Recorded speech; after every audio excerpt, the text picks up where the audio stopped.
জানতে চাচ্ছি। একটু একটু একটু ওকে,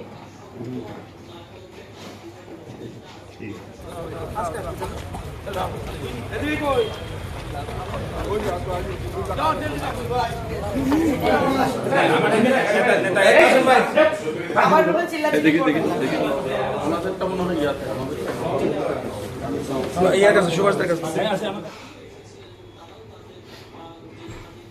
থ্যাংক ইউ।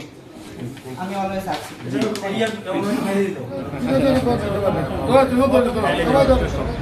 হ্যাঁ, ধন্যবাদ সবাইকে।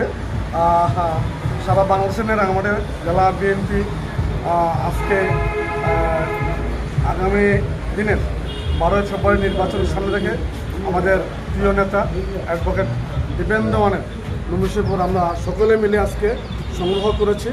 আমাদের জেলার সমস্ত নেতৃবৃন্দ, সকল আমাদের নেতৃবৃন্দ আমরা আসছি।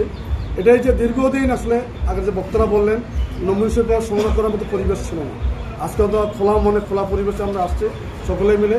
তো আশা করছি আগামী দিনে যে ভোটহীনতার যে সংস্কৃতি ছিল তা নষ্ট হবে।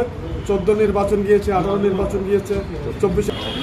ধন্যবাদ। আসলে আমরা দীর্ঘ 17টি বছর এদেশে গণতন্ত্রহীনতার মধ্য দিয়ে আমরা এগিয়ে চলছিলাম।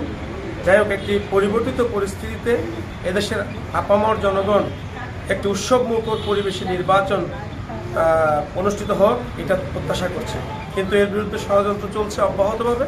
আমরা বিশ্বাস করি যে ষড়যন্ত্রকে আমরা মোকাবেলা করে ইনশাআল্লাহ আগামী 12ই ফেব্রুয়ারি যে নির্বাচন হবে সেই নির্বাচনে আমরা সুষ্ঠু নির্বাচনের মাধ্যমে একটি গণতান্ত্রিক সরকার প্রতিষ্ঠা করতে পারব এবং সেই লক্ষ্যে আমাদের নেত্রী বেগম খালেদা জিয়া এবং আমাদের ভারপ্রাপ্ত চেয়ারম্যান তারেক রহমান সাহেব আমাদেরকে সেই নির্দেশনাটুকু আমাদের দিয়েছেন এবং সেই নির্দেশনা মোতাবেক আমাদের ধানের শীষের কান্ডারি রাঙ্গামাটি 299 আসনের অ্যাডভোকেট দীপেন্দ্র মানও কাজ করে চলেছেন।